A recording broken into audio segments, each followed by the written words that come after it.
Pro Wrestling Weekly presents Today in Wrestling History, December 3.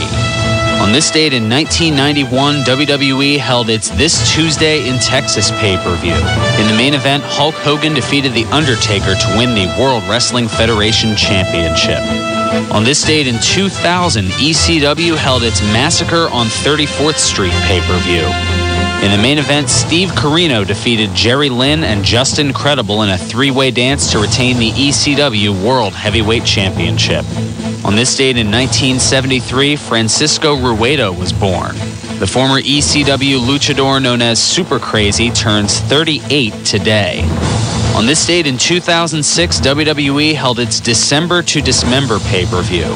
In the main event, Bobby Lashley defeated The Big Show, Rob Van Dam, Hardcore Holly, CM Punk, and Test in an Extreme Elimination Chamber match to win the WWECW World Heavyweight Championship. This has been Today in Wrestling History, December 3. You are listening to Pro Wrestling Weekly with Fearon Dairy.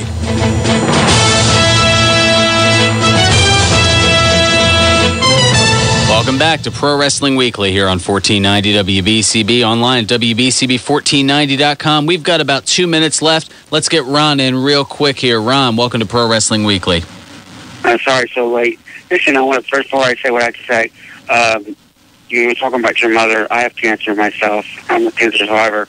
So she would like to join a cancer survivor group. I can help her in any way she wants because, being diagnosed last December, the first time learning I had cancer, and it was a tough road for me too. It's been tough all along. With this, the road I'm going through. So when I heard that, it put a tear in my eyes. Yeah, it's been an interesting week to say the least, Ron, and I appreciate that. It's amazing what kind of support there is for it. It seems like everyone knows someone who's had to deal with it. Wendy, our office manager here at BCB, she's in charge of Relay for Life. She does a lot of the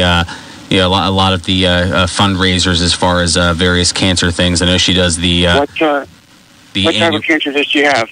Well, no, I don't believe she has or had, but she's I think family member as a survivor, and she's been doing a lot of charity work and things like that. But, my mom. I'd rather not get over that. I'd rather not get into that on the air. Well, I can tell her for me, I had thyroid cancer, and like I said yesterday, it was a tough road for me. I had to do it for my treatments. It's been rough. But anyway, I'm going to go off that subject, you guys. I know it's depressing. The match between Mark Henry and Daniel Bryan. Yeah. We haven't even had the chance to get into that. It's been an interesting week. We'll get a little bit more into that next week, and I'm actually really up against it. Thanks for the call, Ron. We'll talk a little bit more next week. Sure. We'll also have I'll have my prediction certain to go wrong for Final Resolution. We'll look a little bit more into TLC and whatever other insanity and craziness there is here on Pro Wrestling Weekly. For now, stay tuned for the IRN USA Radio News. And after that, Bill Melody and the Country Music Hall, playing country music the way you like it, song after song after song here on 1490 WBCB.